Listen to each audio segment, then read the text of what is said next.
Muito boa tarde, amigos, companheiros de doutrina espírita. Estamos juntos novamente para mais um estudo sobre o Livro dos Espíritos, prosseguindo com o capítulo de Escolha das Provas.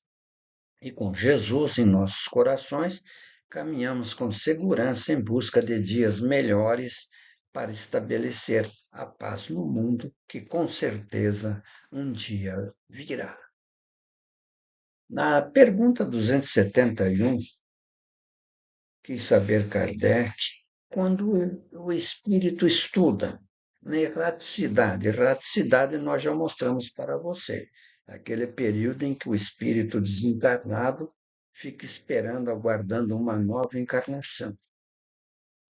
E lá, então, as diversas condições ele estuda em que poderá progredir. E como julgar poder fazê-la se nascer entre os canibais? Quer dizer, nascer numa situação em seres ainda inferiores moralmente e intelectualmente. E os espíritos respondem que não são os espíritos já adiantados que nascem entre os canibais, mas os espíritos da mesma natureza dos canibais, ou até que eles são inferiores, o que é muito lógico. E daí Kardec comenta o seguinte: sabemos que os nossos antropófagos não estão no último grau da escala, e que há mundos onde o embrutecimento e a ferocidade ultrapassam tudo o que existe na Terra. Esses espíritos são, portanto, ainda inferiores aos mais inferiores do nosso mundo. Imaginem vocês o grau de brutalidade desses espíritos e vir para o meio dos nossos selvagens é para ele um progresso. Vejam, portanto, a diferença. Como seria um progresso para os nossos antropófagos exercer entre nós uma profissão que não os obrigasse a derramar sangue? Se eles não visam a mais alto, é porque a sua inferioridade moral não lhes permite compreender um progresso mais completo. O espírito não pode avançar senão gradualmente. Ele não pode transpor de um salto a distância que separa a barbárie da civilização, o que é perfeitamente natural. E está nisso uma necessidade da reencarnação, que se mostra verdadeiramente de acordo com a justiça de Deus. De outra maneira, em que se transformariam esses milhões de seres que morrem diariamente no último estado de degradação, se não tivessem meios de se elevar? Por que Deus os teria deserdado dos favores concedidos aos demais? Então, vocês vejam que a lógica em tudo, não é? Todos terão as mesmas oportunidades. Os bons e os maus, todos são amados pelo nosso Pai, que dá a eles oportunidade da regeneração. Então, vamos ao questionamento seguinte. 272. Os espíritos procedentes de um mundo inferior à Terra, ou de um mundo muito atrasado, sempre em relação à Terra, como os canibais, por exemplo, poderiam nascer entre povos mais civilizados? Podem, até.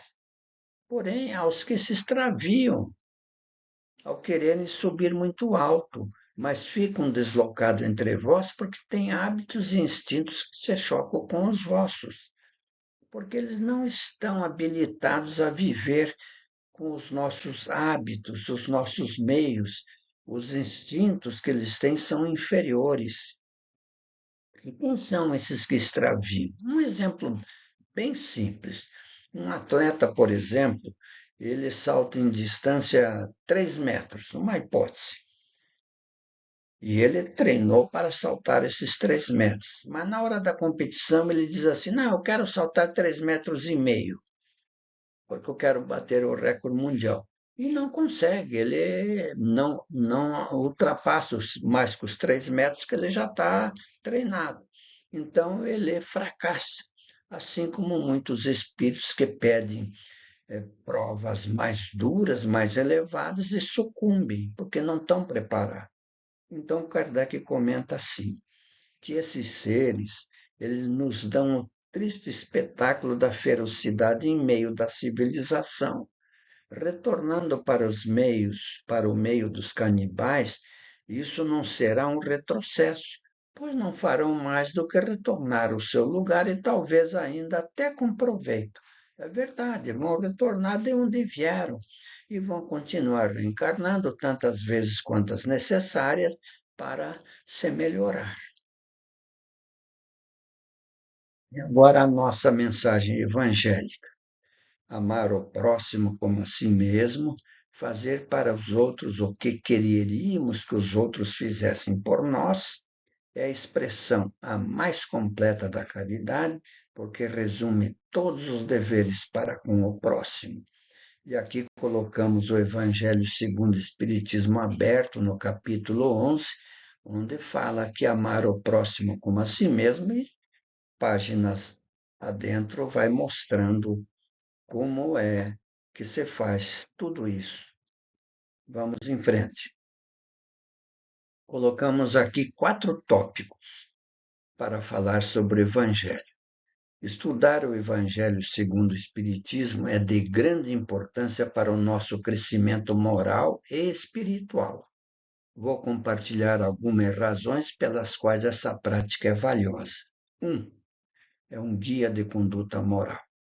Codificado por Allan Kardec, o Evangelho apresenta de forma simples e direta as leis de amor e caridade vivenciadas e esclarecidas por Jesus. Ele nos orienta sobre como agir corretamente em nossa jornada terrena. 2. Transformação interior.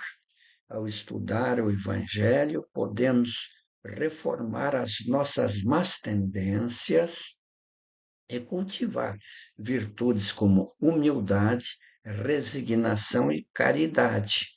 A teoria aprendida se torna prática quando enfrentamos as provas da vida. 3. Exemplo de Jesus. Jesus é o nosso maior exemplo, isso não tem dúvida. Suas atitudes e pensamentos não se desviaram das leis de Deus, portanto, estudar o Evangelho nos ajuda a seguir seus passos e compreender o verdadeiro sentido dos ensinamentos sagrados. 4. Ferramenta essencial. Utilizando a fé raciocinada, o Evangelho se torna uma ferramenta essencial para praticarmos o bem. Isso nos conduz à verdadeira felicidade e ao progresso espiritual. Portanto, mergulhe no estudo do Evangelho, pois ele ilumina nosso caminho e nos fortalece na jornada da evolução espiritual. Então, meus queridos, muito obrigado por tudo. Fiquem na paz de Deus. E sempre às quartas-feiras, a partir de 16 horas, por aí, pouco mais, pouco menos, estaremos sempre levando uma mensagem de amor e de otimismo e de estudo para todos. Muito obrigado. Fiquem na paz de Deus.